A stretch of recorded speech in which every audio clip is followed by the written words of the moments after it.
সার্বভৌমত্বের প্রতীক, বাংলাদেশের গণতন্ত্রের মুক্ত প্রতীক, যিনি স্বৈরাচার বিরোধী আন্দোলনে বাংলাদেশের আপামর জনতার ভালোবাসা নিয়ে একজন আপসহীন নেত্রী হিসেবে আবির্ভূত হয়েছিলেন, এই উপমহাদেশের সবচেয়ে জনপ্রিয় নেত্রী, প্রথম নারী প্রধানমন্ত্রী এবং গত 15 বছরে ফ্যাসিবাদ বিরোধী, আওয়ামী লীগ বিরোধী আন্দোলনে গণতন্ত্র প্রতিষ্ঠায় যিনি অবিরাম আন্দোলন করে গেছেন এবং শেখ হাসিনার রোষানলে পড়ে একটি মিথ্যা মামলায়, প্রতিহিংসামূলক মামলায় উনি 6টি বছর জেল খেটেছেন বিনা অপরাধে। শেখ হাসিনার কারণে, আওয়ামী লীগের কারণে তিনি আজকে শয্যাশায়ী অসুস্থ অবস্থায় আছেন, আপনারা জানেন। সেই গণতন্ত্রের মাতা, মাদার অফ ডেমোক্রেসি, দেশনেত্রী বেগম খালেদা জিয়ার 80তম জন্মবার্ষিকী আজকে। এই জন্মবার্ষিকী উপলক্ষে সালতা উপজেলার আপামর জনতা এবং জগন্নাথ ইউনিয়নের সকল পর্যায়ের নেতৃবৃন্দ আজকে এখানে উপস্থিত হয়েছেন। সেই জন্য আপনাদের সকলকে আমি দলের পক্ষ থেকে, দেশনেত্রী বেগম খালেদা জিয়ার পক্ষ থেকে এবং ভারপ্রাপ্ত চেয়ারম্যান জনাব তারেক রহমানের পক্ষ থেকে ধন্যবাদ, শুভেচ্ছা এবং সালাম জানাচ্ছি।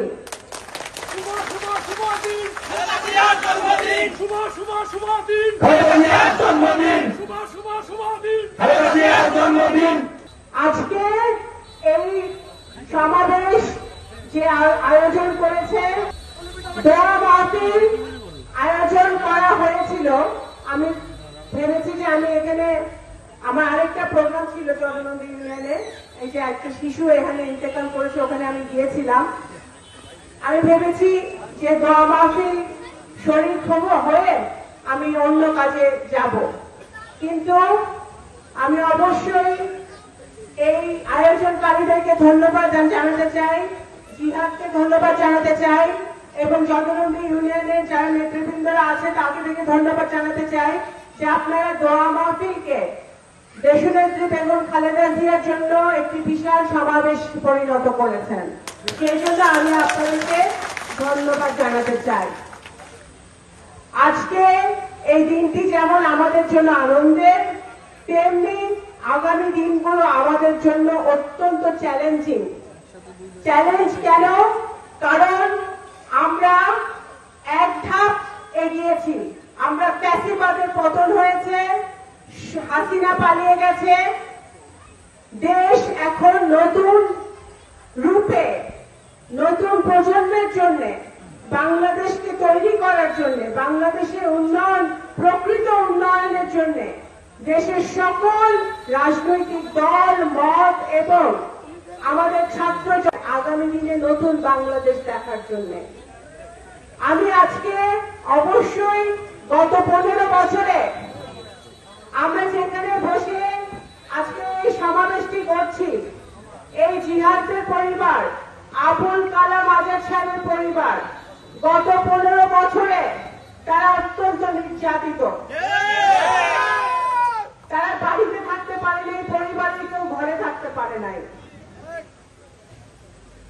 তাদের মতো জগন্নাথ ইউনিয়নের বহু নেতা কর্মী নির্যাতিত হয়েছে, নিপীড়িত হয়েছে, মিথ্যা মামলায় জেল খেটেছে। সালতা উপজেলার বহু নেতা কর্মী, বিএনপি যারা 15 বছর যারা বিএনপি করেছে, আন্দোলন সংগ্রামে ছিল, বিপদের সময় ছিল, তারা জেল খেটেছে, অত্যাচার অনাচারের শিকার হয়েছে। আমার সামনে যারা বসে আছে, আমরা যাই বাইরে, এই যে আমার এই থানা সভাপতি আসাদ, আমাদের বলবাড়ির ঝুনু, অনেকে এখানে, হুমায়ুন খা, প্রত্যেকে শাহিন, এই যে আমাদের আজাদ, এরা কেউই কিন্তু মামলা থেকে রেহাই পায় নাই। প্রত্যেকের নামে মামলা আছে, আমার সামনে আপনাদের অনেকের নামে মামলা আছে। সুতরাং এখন সময় এসেছে নিজেদেরকে ঐক্যবদ্ধ করার। এই দিনে আমরা ভুলে যেতে পারি না জুলাই আগস্ট মাসে আমরা যে ছাত্র জনতার আন্দোলন হয়েছিল, 15 বছর যারা গুম হয়েছে, খুন হয়েছে, বিএনপির হাজার হাজার নেতা কর্মী মাঠে নেমে এসেছিল গত জুলাই আগস্ট মাসে। ছাত্র জনতা যারা প্রাইভেট বিশ্ববিদ্যালয়, সরকারি বিশ্ববিদ্যালয়, কলেজের ছেলেরা, মেয়েরা, তাদের অভিভাবকরা, বাবা মারা মাঠে নেমে এসেছিল এই স্বৈরাচারকে বিদায় করার জন্য। যারা রক্ত দিয়েছে, আবু সাইদ মুগ্ধর মতো যারা রক্ত ছড়িয়েছে, মৃত্যুবরণ করেছে, পুলিশের গুলির সামনে বুক পেতে দিয়েছে, তাদেরকে আমরা আজকে স্মরণ করতে চাই। কারণ তাদের রক্তের বিনিময়ে এবং যেসব বিএনপির নেতা কর্মীরা গুম হয়েছে গত 15 বছরে, তাদের জীবনের বিনিময়ে, তাদের শ্রমের ত্যাগের বিনিময়ে আজকে আমরা একটি ফ্যাসিবাদ মুক্ত বাংলাদেশে নিঃশ্বাস নিতে পারছি, কথা বলতে পারছি।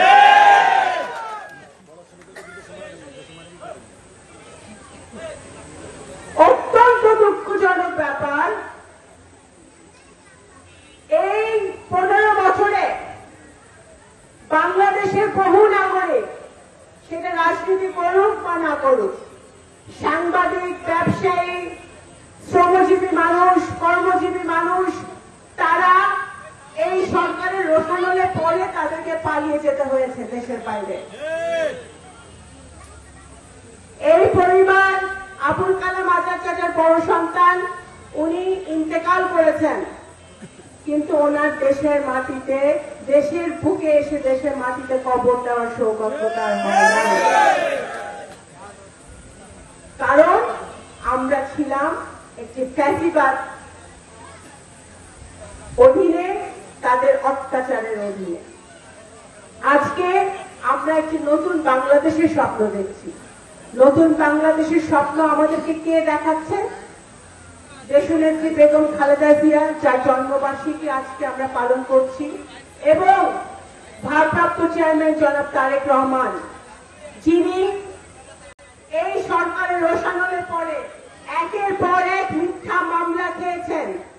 একের পর এক, শুধু তারেক রহমান নয়, ওনার স্ত্রী ডক্টর জুবাইদা রহমান, যিনি রাজনীতির সাথে যার কোনো সম্পৃক্ততা নাই, তার মাতা, উনিও একটি হাসিনার মিথ্যা মামলা থেকে তারা বাঁচতে পারে নাই। সুতরাং আজকে আমাদের বুঝতে হবে যে আমরা অনেক ত্যাগের বিনিময়, অনেক তিতিক্ষার বিনিময়, অনেক রক্তের বিনিময়, কষ্টের বিনিময় কিন্তু আজকে আমরা এই স্বাধীন বাংলাদেশে শান্তি নিয়ে কথা বলতে পারছি, স্বাধীনতা নিয়ে কথা বলতে পারছি। সেটা যদি ধরে রাখতে হয়, আমার সামনে যারা আছেন, অনেক আমাদের যুবক ভাইরা আছেন, অনেক নারীরা আছেন, অনেক মারা আছেন, অনেক মেয়েরা আছেন, যাদের চোখে অনেক স্বপ্ন, সেই স্বপ্ন আমাদের বাস্তবায়ন করতে হবে। সেই স্বপ্ন বাস্তবায়ন করতে হলে বাংলাদেশের মাটিতে আর যেন কোনদিন ফ্যাসিবাদ ফেরত আসতে না পারে, শেখ হাসিনা যেন বাংলাদেশের মাটিতে আর ফেরত আসতে না পারে। এবং যারা এই গুলির অর্ডার দিয়েছে, যারা এই ছোট ছোট বাচ্চাদেরকে খুন করেছে, যারা বিএনপি নেতা কর্মীদেরকে গুম করেছে, যারা আবু সাইদকে খুন করেছে, যারা মিথ্যা মামলা দিয়ে দেশনেত্রী বেগম খালেদা জিয়াকে দিনের পরের দিন একটি অন্ধকার কারাগারে রেখেছে, তাদের বিচার বাংলাদেশের মাটিতে হতে হবে।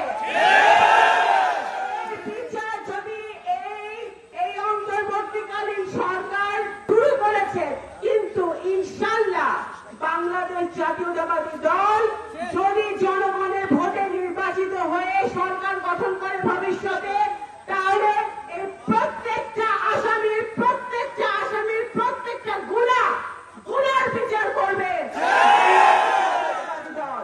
দেশের আইনে তাদের বিচার হবে। এই শেখ হাসিনা তার দোষরদেরকে দিয়ে, ল্যাব, বিজিবি, পুলিশ, এদেরকে ব্যবহার করে আয়না ঘর বানিয়েছিল। সেই আয়না ঘরে মানুষকে অন্ধ প্রকোষ্ঠে দিনের পর দিন রেখে দিত, রাতের পর রাত। সারা বাংলাদেশে যে কত আয়না ঘর আওয়ামী লীগ তৈরি করেছে তার কোনো হিসাব নাই।